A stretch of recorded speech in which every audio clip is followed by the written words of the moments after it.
High viewers எல்லாரும் எப்படி இருக்கீங்க? நான் உங்கள் டாக்டர் லட்சுமண். இன்னைக்குள்ள வீடியோல எதை பத்தி பார்க்க போறோம்னா, சுகரை குறைக்கக்கூடிய 3 விசேஷ காய்கறிகள் என்னென்ன அதை பத்தி இன்னைக்குள்ள வீடியோல பார்க்க போறோம். என்னங்க டாக்டர் விசேஷ காய்கறிகள் சொல்றீங்கன்னு கேட்கறது புரியுதுங்க. ஆமாங்க, இது சுகரே குறைக்குது இல்லையா, அதனால 3 விசேஷ காய்கறிகள் தான். ஓகேவா? 3 விசேஷ காய்கறிகள் சொன்னாலும் நீங்க பயந்துராதீங்க. இது வந்து நார்மலா நம்ம வந்து அன்றாட வாழ்வில் பயன்படுத்தக்கூடிய காய்கறிகள் தான். ஆனால் சுகரை குறைப்பதால தான் இந்த பேர் அதுக்கு. ஓகேவா? இப்போ அந்த 3 காய்கறிகள் என்னன்னு பார்த்துக்கலாம். அதுக்கு முன்னாடி இந்த 3 காய்கறிகளை நம்ம டெய்லி உணவுல சேர்த்துக்கிட்டு வந்தோம்னா படிப்படியா சுகர் கண்டிப்பா குறைஞ்சி நாளடைவில் மாத்திரையை யூஸ் பண்ண வேண்டாம் அப்படிங்கிற சூழ்நிலை வருங்க. கண்டிப்பா வரும். ஸோ ஓகே, அதனால இதை கவனமா கேளுங்க. 3 காய்கறிகள் என்னென்னு. அதில் ஃபர்ஸ்ட் இடத்துல என்னன்னு பார்த்தீங்கன்னா பாகற்காய். அதாவது இங்கிலீஷ்ல இதை வந்து பிட்டர் கார்டு அப்படின்னு சொல்லுவாங்க. இந்த பாகற்காய் வந்து சுகர் வந்து குறைக்குது. நீங்க கேள்விப்பட்டிருப்பீங்க. அது எப்படி வந்து சுகரை குறைக்குது அப்படின்னு பார்க்கலாம். அதுல வந்து பாலிபெப்டைட் பி அப்படின்னு ஒரு வேதிப்பொருள் இருக்குங்க. இந்த வேதிப்பொருள் என்ன பண்ணுதுன்னா இன்சுலின் மாதிரியே ஆக்ட் பண்ணுது. ஓகேவா? இப்போ உங்களுக்கே தெரியும் சுகர் வந்து எதனால கூடுது. நம்ம பாடியில் வந்து இன்சுலின் நேச்சுரலாகவே இருக்கு. அதனுடைய செக்ரேஷன், அதாவது அதனுடைய உற்பத்தி வந்து சீராக இருந்தால் பிரச்சனை இல்லை. ஆனால் இன்னும் பல பேருக்கு அது கம்மியாக இருக்குது. அதனால தான் சுகர் பேஷண்ட் ஆகிறோம் இல்லையா? ஸோ அதனால இன்சுலின் வந்து கம்மியானால தான் சுகரே வருது. ஸோ இந்த பாகற்காயில் உள்ள இந்த பாலிபெப்டைட் பி வந்து இன்சுலின் மாதிரி ஆக்ட் பண்ணுது. அப்படி இன்சுலின் மாதிரி ஆக்ட் பண்ணும்போது நமக்கு சுகர் அதை கண்ட்ரோல் பண்ணி நாளடைவில் அது வந்து கம்மியாக்கி ஒரு சீரான சுகர் லெவலுக்கு கொண்டு வந்துடும். ஓகேவா?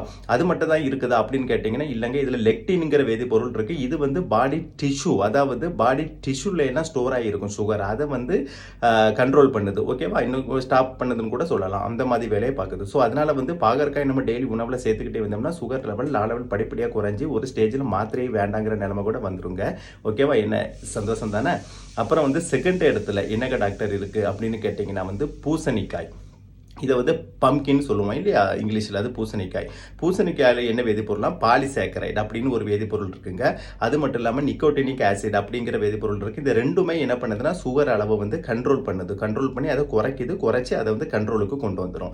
இப்போ நான் ஏற்கனவே சொன்ன மாதிரி இந்த பாகற்காய் பூசணிக்காய் அந்த ரெண்டுமே நேச்சராகவே நம்ம பாடியில் உள்ள இன்சுலின் உற்பத்தியவும் அதிகப்படுத்துது. அந்த வேலையும் பார்க்குது. ஓகேவா? அது போக இந்த வேலையும் பார்க்குது. சுகரையும் குறைக்குது பிளஸ் இன்சுலின் பாடி செக்ரேஷன் லெவலையும் வந்து கூட்டி விடுது. ஓகேவா? அது போக நான் எக்ஸ்ட்ராவா ஒன்று சொன்னேன்.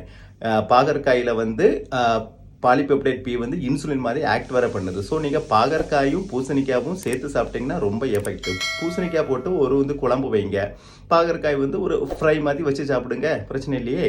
இது மட்டும்தானான்னு இல்லைங்க. 3வது இடத்துல ஒன்று இருக்குது, மஷ்ரூம், அதாவது காளான் வகைகள். பார்த்தீங்கன்னா இப்போ சாப்பாட்டில் வந்து மஷ்ரூம்லாம் கேள்விப்பட்டிருங்க. இன்றைக்கி நம்ம ரோடுகளில் வண்டி கடையெல்லாம் காளான்லாம் ஃப்ரை அதெல்லாம் வச்சு இருக்கிறாங்க இல்லையா? சாப்பிடலாம். ஹைஜீனிக் தான் முக்கியம். அது இருந்தால் சாப்பிட்டுக்கலாம், இல்லைன்னா பிரச்சனை இல்லை. அந்த வந்து ஹைஜீனிக்கான ஒரு காளான் வாங்கி சாப்பிட்டுக்கலாங்க. இல்லை நீங்களே வீட்டில் நல்ல காளான் வாங்கி பார்த்து ப்ரிப்பேர் பண்ணால். காளானில் முக்கியமான ஒருங்க சில காளான்கள் விஷ காளான்கள் இருக்கும். ஆனால் அது வந்து உணவுக்கு பயன்படுத்த மாட்டோம். ஸோ அதனால் காளான் வாங்கும்போது நல்லா சாப்பிடக்கூடிய காளான் எதுன்னு பார்த்து வாங்க. அது ரொம்ப முக்கியமானது. ஓகேவா? ஸோ இந்த காளான் வகைகள் எப்படிங்க டாக்டர் சுகரை குறைக்குதுன்னு பார்த்தீங்கன்னா, இப்போ காளானில் வந்து உங்களுக்கு ஏற்கனவே தெரியும் இந்த ப்ரோட்டீன் கண்டென்ட்லாம் கூடுதலாக இருக்குன்ட்டு. ப்ரோட்டீன் நேச்சுரலாகவே சுகரை குறைக்கும். அது மட்டும் தானே இல்லைங்க. இந்த காளான் வந்து எப்படி சுகரை குறைக்குதுன்னா, இந்த காளான் வந்து நம்ம பாடி வந்து ஸ்டொமக் இருக்கு இல்லையா, நம்மளுடைய வயிற்றில் இருக்கக்கூடிய நன்மை பயக்கும் பாக்டீரியான்னு உங்களுக்கு தெரியும். அதை வந்து அளவை கூட்டுது. இந்த காளான் சாப்பிடும்போது நம்ம பாடியில் உள்ள நன்மை பயக்கும் பாக்டீரியா வந்து அளவு வந்து கூடுது. அந்த அளவு கூடும்போது அது என்ன பண்ணுதுன்னா, அதாவது விஸ்கோசிட்டிங்கிற சொல்கிறோம். அதாவது நம்ம ஃபுட்டு இல்லையா, நம்ம ஃபுட்டு வந்து அப்சர்வ் ஆகும். நம்ம ஃபுட்டு ஸ்டொமக்கில் போனதுக்கப்புறம் அப்சர்வ் ஆகி அது சுகராக கன்வெர்ட் ஆகும். அது ஸ்பீடாக அப்சர்வ் ஆகிட்டுனா சுகர் லெவல் கூடிரும். ஸ்லோவாக அப்சர்வ் ஆகிட்டுனா சுகர் லெவல் வந்து குறையும், கூடாது. அப்போ இது என்ன பண்ணுதுன்னா, இந்த காளான் வந்து இந்த நன்மை பயக்கும் பாக்டீரியாவை ஸ்டிமுலேட் பண்ணி அது வந்து என்ன பண்ணுதுன்னா ஸ்லோவாக அப்சர்வ் ஆக மாதிரி வைக்குது. இதுதாங்க நேச்சர். ஓகே, இது எப்படின்னா விஸ்கோசிட்டி ஆஃப் ஃபுட்டு வந்து கூட்டுது. விஸ்கோசிட்டினா உங்களுக்கு தெரியும், கடினத்தன்மை. இப்போ ஒரு ஃபுட்டு வந்து ஈஸியாக இது வந்து செரிச்சு விஸ்கோசிட்டி கம்மியாக இருக்கும்போது அதனுடைய அப்சர்வேஷன் வந்து ஸ்பீடாக இருக்கும். அப்போ வந்து சுகர் லெவல் டக்குன்னு கூடும். ஆனால் விஸ்கோசிட்டி கூடும்போது சுகர் லெவல் வந்து குறையும். இது தாங்க பண்ணுது. இது வந்து காளான். ஓகேவா? ஸோ நான் ஏற்கனவே சொன்ன மாதிரி 3 காய்கறிகள் சொல்லியிருக்கிறேன். ஒன்று வந்து பாகற்காய், பூசணிக்காய், இன்னொன்று வந்து காளான். இந்த 3மே நீங்கள் வந்து டெய்லி உணவில் சேர்த்துக்கிட்டு வந்தீங்கன்னா நாளடைவில் படிப்படியாக சுகர் கண்டிப்பாக குறையுங்க. நாளடைவில் நான் ஏற்கனவே சொன்ன மாதிரி மாத்திரையை சாப்பிட வேண்டாம் சூழ்நிலை கூட வரும். ஓகே, இப்போ ரொம்ப சந்தோஷம் தானே? ஓகேவா? ஸோ இந்த சந்தோஷம் உங்களுக்கு மட்டும் கிடைச்சா பத்துமா, உங்கள் உறவினர்கள் நண்பர்கள் அனைவருக்கும் கிடைக்கணும். ஏன்னா சுகர் இன்னைக்கு காமன் இஷ்யூ, சொசைட்டி இஷ்யூன்னு சொல்ல போனால். ஸோ அதனால் அவர்களும் பார்த்து பயன் அடைய வேண்டும்.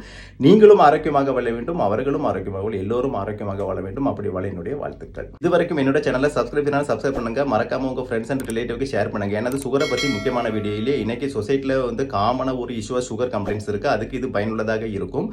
நீங்கள் ஷேர் பண்ணினால் மீண்டும் அடுத்த வீடியோவில் சந்திப்போம். அது வரைக்கும் பாய்.